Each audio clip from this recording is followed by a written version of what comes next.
I love SpongeBob, but the scientists who have programmed me ever since I came out of the test tubes never wanted me to watch it. So this video goes out to those idiots. Yeah, this goes out to you, Dr. Phil. You're ugly, you're disgusting, I'm gonna kill you, give me $200.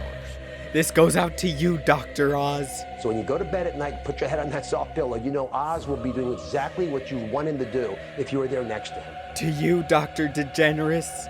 I do every Saturday night. I wash my private. Chris Pratt. It's a me, a Mario. James Corden. I want to. There are many people whose first impression of SpongeBob may be that it's just mindless brain rot that's only funny to kids because it's random. But that doesn't explain how well this show has aged. It's everywhere. People, as adults, still watch old SpongeBob seasons. SpongeBob is cemented as a memorable part of internet culture, and probably just will forever be a part of internet culture. You have funny memes, but you even have, like, points where people are directly inspired or taking influence from SpongeBob to create their own unique things. There is clearly more to the show than just meets the eye, and I'm gonna find out why. The scientists are going to pay with this one.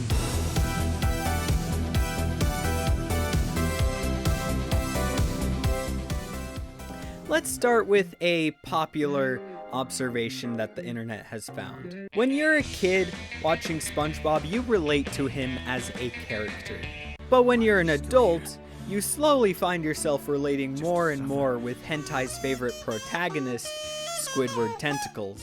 But I believe that there's a lot more to this than just a shifting perspective, though that is a part of it. This is because, as an adult, you still love SpongeBob as a character, and you're not going to storm the US Capitol because Squidward didn't make it into an episode. So, what about these two characters work so well together and reflect on the show as a whole? If you ask me, it's because these two are thematically unique. These two are opposites.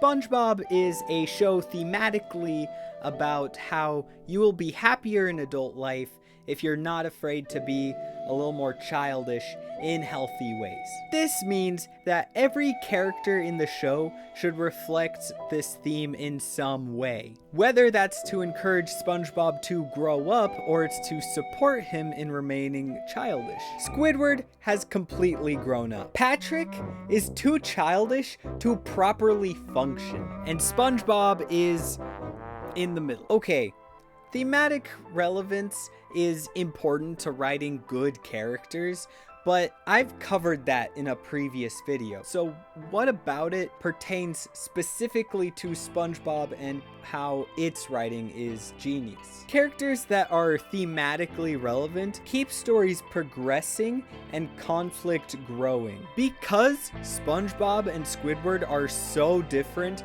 there is no end to the conflicts that could show up in an episode. More conflict means more humor, but it also builds a sub-theme, if you will, that reveals more nuance within our characters for that episode. I will go into further detail on this point when I talk about the core sense of humor that SpongeBob uses and how that helps us understand the characters and the themes. But what's important to understand right now is that the conflicts that characters create or face and their response to that, the way they combat these ideas, are what make these ideas more profound throughout the episode and story as a whole. How many times has Patrick led SpongeBob to do something that's childish but also the wrong thing to do?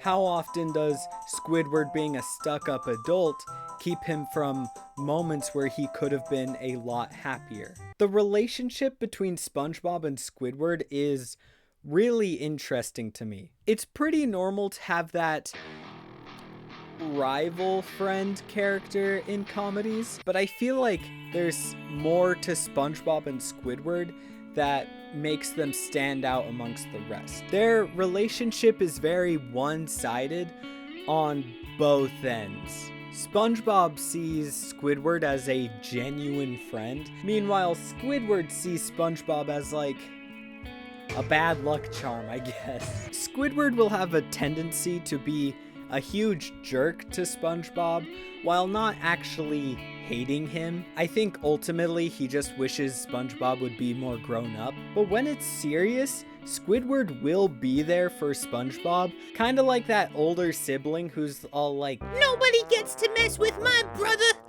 but me. remember in Pizza Delivery when SpongeBob took an earful from this greasy, slimy, lonely, disrespectful, stepchild-beaten, male-pattern baldness-looking, beer-bellied Karen over here? SpongeBob's whole body absorbed his tears, meaning he was so sad that he produced like a considerable amount of his body percentage in tears. I am immune to hate comments because there is no one in this ever-expanding universe that can hate me more than I hate this fish. I hate this man's shirt, his shorts, I hate his eyes, I hate how he has fish pubes, I hate that this man orders a pizza from a burger place that doesn't do deliveries, I hate this man's taste in pizza, mushrooms? Really? I hate that he drinks diet soda as if it's to improve his health. There is nothing, and I mean nothing, more satisfying in this world than seeing Squidward approach this slippery dick and deliver what he ordered. This is why you don't mess with Squidward. He knows how the streets work.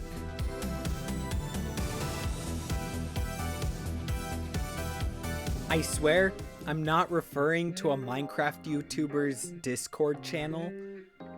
Or at least I really hope not. What I'm referring to is how the show's comedic styling is not just purely cartoon hyperbole like in Looney Tunes. Some of it is, but generally this hyperbole is the extension of what adulthood looks like to a child. And I'm not just talking about how in SpongeBob you'll see the nervousness of popping a tire in a driving test turn into that, or blowing bubbles in shapes that children could only dream of. Rather, what I'm talking about for this video is how characters childishly react to adult situations, or rather how adult characters act in childish situations. It's hilarious, but it also makes these characters more complex. In the episode Naughty Nautical Neighbors, we see SpongeBob and Patrick's fun annoying Squidward. Any adult in this situation would probably just leave the room and not be bothered, but that's where we get to see some true insight on Squidward's character. He is pushed to act very childishly. SpongeBob and Patrick are talking to each other through these bubbles with messages, kind of like if you were to take an airplane and put a message onto that.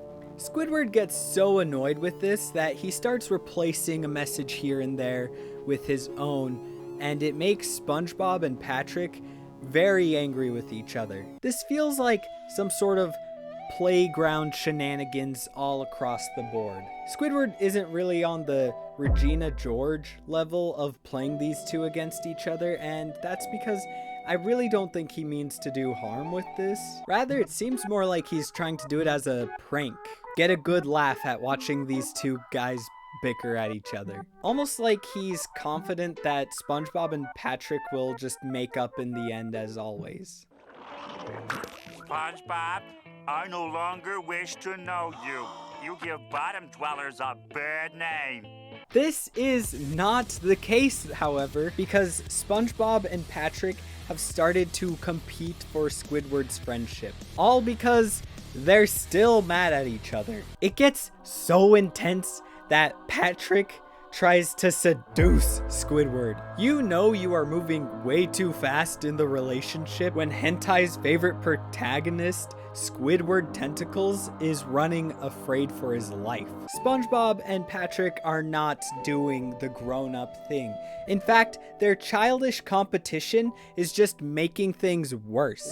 Squidward has learned his lesson and starts to do what the scientists call the right thing, which is to trick SpongeBob and Patrick into going to dinner using their relationship and those sexy tentacles to make sure that they don't leave and that they keep getting more drinks. Oh no, Squidward, that's mighty sus. But after Squidward goes to get more drinks, SpongeBob and Patrick start burping and they become friends again. Now that's a real bromance. But did you catch the thematic irony there? The childish nature of these two led them to forgiving each other and realizing that holding a grudge is only going to keep you back from the things you love the most, your bros. But also we've seen those traits lead us to do the wrong thing. Should children learn that some of these things that they do are good and should be replicated? Should adults learn that difference so that they can replicate the better things and catch themselves as they're about to do the worst things on instinct? Is childlike goofiness and love to be compared with wisdom and maturity? Great. This shows that adults can be childish in good and bad ways. This shows nuance in the characters. But I don't think we can definitively say that this is a central part of SpongeBob's legacy unless we can prove that this show can also cover adult topics in digestible ways for a child. Remember when Plankton gaslit SpongeBob? My name is James Avery Johnson, and I am really scared. I think he just left. But at the same time, Chris Pratt has a way of being everywhere at once. Man, I have to poop so bad. Okay, so here's the situation. I just clogged James Corden's toilet. No one doing that. So we're just gonna get this whole list sent to Goom and try to get out of here. Goom, if you're seeing this, I want a raise.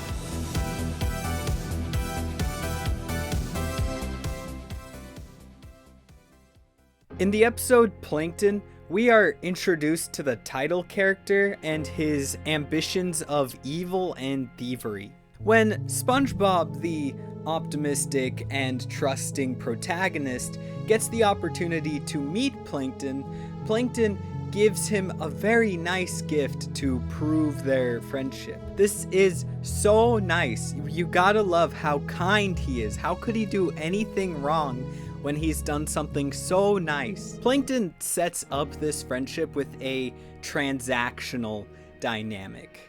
Since he gave SpongeBob a golden spatula with his name on it, then surely SpongeBob should give him a Krabby Patty in return. This doesn't really seem like too much since SpongeBob probably makes dozens of Krabby Patties a day, but I think that's the point. This spatula doesn't really come back in the episode after this, so I feel like it's more of a red herring than anything else. Because even though SpongeBob calls Plankton's bluff and refuses the offering, he's still tricked into believing that they're friends.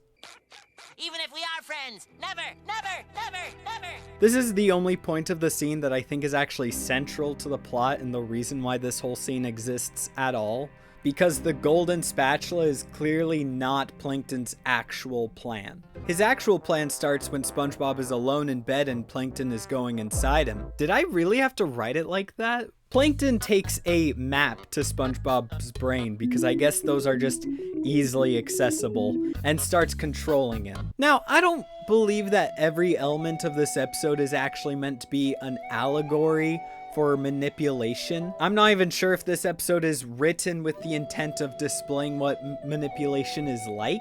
I am not here to convince you that SpongeBob has the social commentary of South Park or anything, but it's clearly an episode about how trust and optimism can be used against people. And I do think that there are good parallels to draw here between literally controlling someone's body, like mechanically, and manipulation. Plankton is literally on SpongeBob's brain, making him do whatever he wants. Kind of like how manipulative people tend to have a negative impact on your mind that leads you to do what they want you to. What really sells this to me is when SpongeBob tries to tell Squidward that something is wrong, and Plankton starts telling Squidward things that SpongeBob would never actually say. Shut your mouth, you mediocre clarinet player. Mediocre? It's these words that make SpongeBob actually look inward, literally, and see that the problem is Plankton's effect on his brain. Then while SpongeBob calls Plankton out, Plankton just gaslights him into thinking that he's the problem. What kind of friend are you? Nonsense. You never liked me anyway. You wouldn't even come to my birthday party. The interesting thing is, unlike what I would expect from the usual children's show, SpongeBob calling out Plankton is not what saves him here. He is still under Plankton's control as he gets SpongeBob with a Krabby Patty and is about to discover with this crazy machine what the secret formula is. But he doesn't get the secret formula. SpongeBob's honesty in how heartbreaking it is to have betrayed the loyalties of others leads Plankton to become so ambitious that he slips up and falls into his own machine that puts him inside his wife. How did I do that twice? I think it's interesting and kind of profound how it's the same qualities that got SpongeBob into this entire mess that ended up actually saving him in the end, leading SpongeBob to learn something about all manipulators. 1% evil, 99% hot gas. And with this, SpongeBob leaves free of Plankton. Again, I don't think every detail here is meant to be an allegory for manipulation. Real manipulators don't clumsily force victims as Plankton does here. But if I were a child and someone tried to describe to me what manipulation is, I would probably have a pretty hard time understanding what it means. I feel like this episode is presented in a way that a child would actually imagine manipulation looking like, while still holding the things that would make children better understand what it is, while not quite confusing children as to what's important to understand. This seems like a childish demonstration, but I believe the message is good for kids and adults alike. Because I lied, SpongeBob does not get saved by his endearing traits. Those traits led to Plankton acting out in a way that shows SpongeBob his real power in the dynamic. He can free himself from Plankton and leave without even thinking about him, because while Plankton is evil, he's also 99% pathetic. Many adults make it out of a bad situation, but it's this moment where they are able to move further away from it with a smile, one step at a time. I hope these writing techniques and strategies allow you to appreciate how this show is able to make stories that allow you to just have a relaxing and fun time while still allowing for kids and adults to be rewarded when they look a little deeper. Though I'll admit, in making this video, I only watched the first handful of SpongeBob episodes. It could be totally possible that what I have said here is inconsistent with further episodes and further seasons that people remember fondly, but it doesn't matter because I'm a YouTuber and that means I'm automatically right no matter what you comment. And now, if you don't mind me, I'm going to get some revenge. Oh yeah. Now this is art. Oh crap. Is that thing you guys say true? That whole like anything you say can and will be used against you thing? Cause like I've got something to say. In fact, I would like this to be public record. Could you please subscribe to my channel. Yeah, like subscribe to I have a YouTube channel. Goom Media. It's a pretty cool channel. Made a pretty cool SpongeBob video. It's pretty sweet. There's also a really cool Phineas and Ferb video out as well. That's also a really good one, worth the watch. As are all the videos, of course, because like you might not know this about me, but like I'm like the best YouTuber ever. So like, do you think the jury will at least subscribe?